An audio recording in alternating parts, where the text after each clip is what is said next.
네, 썸네일 보고 들어오셨죠? 맞습니다. 오늘 해볼 이야기는 제가 와일드사이드 시리즈 레짓 디자인의 로드에 대한 이야기를 한번 해볼 건데요. 제가 이적을 하고 1년 반 정도 활동을 했는데 많은 분들이 댓글로도 많이 궁금해 하시고, 그리고 라이브 때 유난히 레짓 디자인에 대한 이야기들이 많으셔서 제가 한번 컨텐츠로 만들어서 저는 이런 느낌으로 사용하고 있습니다 라는 이야기를 해보려고 준비를 했어요.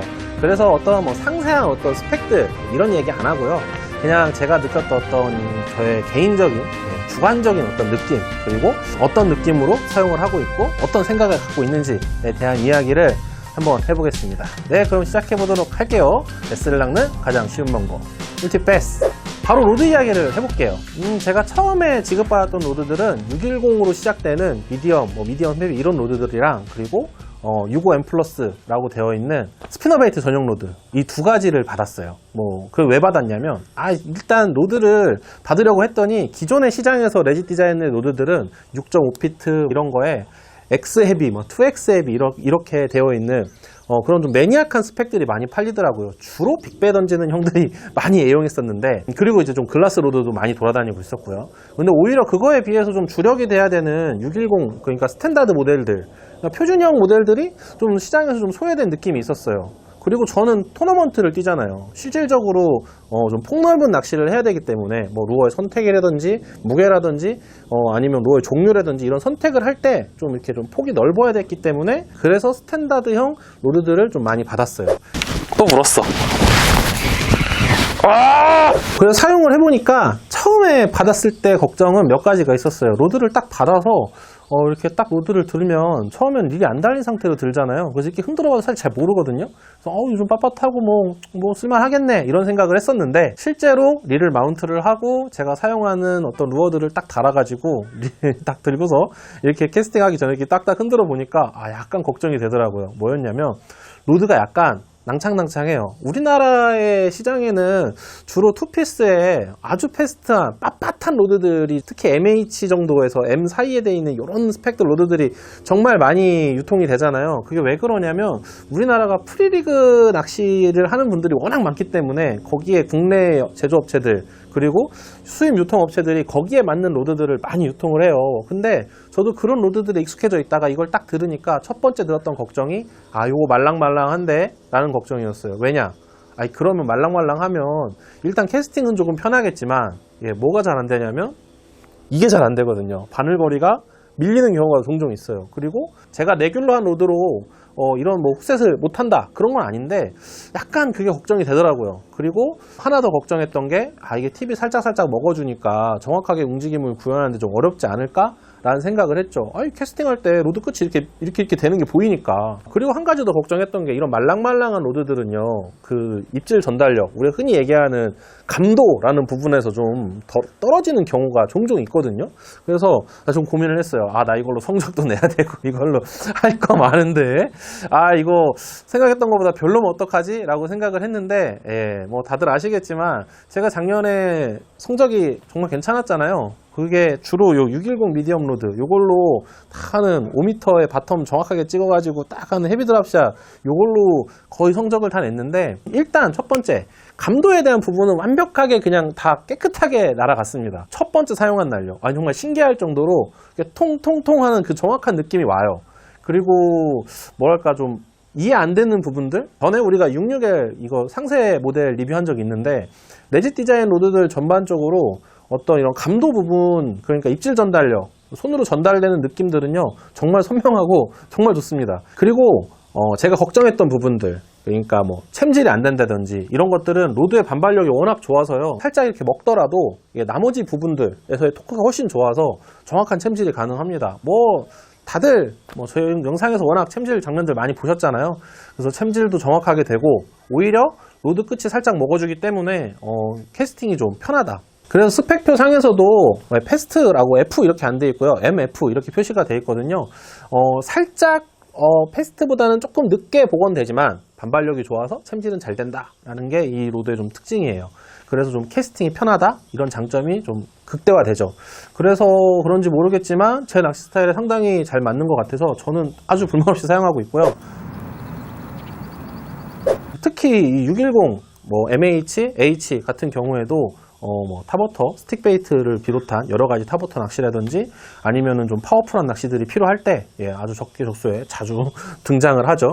그리고 여기 이런 상세 스펙들 중에 좀 특징적인 로드들이 몇 개 있는데요. 제가 정말 좋아하는 로드들은 72H 플러스, 제가 갖고 있는 로드 중에 가장 힘이 좋은 이 녀석이고, 그리고 또 정말 넓게 쓰는 로드들이 아까 말씀드렸던 65M 플러스랑 69MH 프로그 전용대예요. 스피너베이트 전용대, 프로그 전용대인데, 이 레지 디자인의 특징 중에 하나가 스펙이 정말 이렇게 많다는 거거든요. 뭐 길이별로도 있고 같은 길이에서도 여러 가지 스펙들이 있는데 그 중에 전용대로 나온 건 몇 개 없어요. 그 중에 하나가 요 프로그 전용대랑 요 스피너베이트 전용대인데, 스피너베이트 전용대는 제가 아까 말씀드렸으니까 프로그 전용대 얘기를 조금 더 하자면, 제가 프로그를 사실은 이 72H 플러스로 했어요. 저도 사실 오버스펙으로 던져서 먼 거리에서도 빳빳한 낚싯대로 뻥 깐 다음에 막 감아낸다, 약간 이런 쪽의 프로깅을 좀 선호하고, 그리고 그런 프로깅이 맞다라는 생각을 하고 있었는데, 그래서 제가 큰 실수를 하죠. 여러분, 저희 채널에 올라와 있는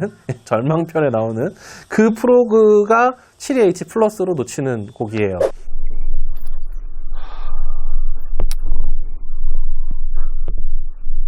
그런 급작스럽게 발생하는 상황이라든지 아니면은 뭐 캐스팅을 할 때 좀 불편한 점이 많거든요. 대응력도 좀 떨어지고 어떤 캐스팅도 정확하게 하는 게 좀 어려워요. 그런데 요거를 스펙을 낮춰서 MH까지 내려오니까요, 일단 캐스팅이 편합니다. 로드가 가벼우니까. 그리고 이 루어의 무게에 맞춰서 던지니까요, 확실히 캐스팅이 더 정확해지더라고요. 그래서 제 프로그 스타일이 예전에는 진짜 막 말도 안 되는 오버스펙으로 잡는 프로깅이었다면, 지금은 좀 더 정확하게 던져서 합사의 힘을 믿고, 그리고 질긴 로드로 챔질을 해낸다, 견인을 해낸다, 약간 이런 스타일로 바뀌었어요.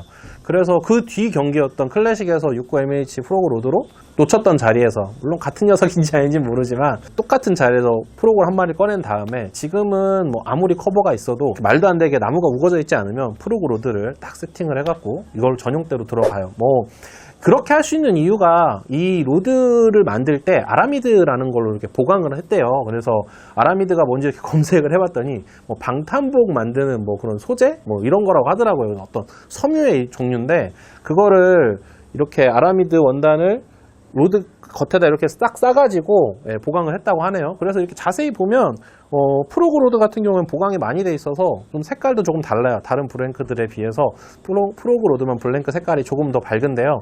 또 이렇게 자세히 보면 약간 그 실 같은 게 또 보이기도 합니다. 그때 우리 회의 때 레지 디자인 엔지니어가 와서 제가 한번 물어봤어요. 야, 이거가 그럼 이게 진짜 이게 보이는 이 실밥 같은 게 아라미드냐? 그랬더니 이게 아라미드가 맞다고 하더라고요. 그래서 뭐 그때 보강하는 방법이나 이런 거에 대한 이야기도 제가 한번 들어봤었는데요. 그래서 그런지 모르겠지만 챔질을 한 다음에 로드 블랭크가 상당히 가는데도 불구하고 고기를 걸고 나서도요, 랜딩하는 과정에서 기존의 어떤 패스트한 로드들, 그러니까 기존에 많이 유통되던 그런 빳빳한 로드들과는 조금 다른 느낌으로, 로드가 약간 지구력이 있다고 해야 되나? 고기를 걸고 나서 랜딩할 때도 약간 다른 느낌이 있어요. 이건 사실 사용하신 분들은 정말 바로 느끼실 텐데, 어쨌든 그런 좀 다른 느낌도 있습니다. 랜딩할 때 로드가 확실히 파이팅이 좀 있구나 라는 생각을 하실 수 있어요. 제가 지금까지 좋은 점만 이야기했으니까 단점을 한번 이야기해 볼게요. 첫 번째 단점은 제가 로드를 딱 받았을 때 그때 딱 느낀 건데, 이 로드를 딱 받으니까요, 내가 카탈로그에서 봤던 것보다 조금 더 약간 클래식하구나 라는 느낌을 받았어요.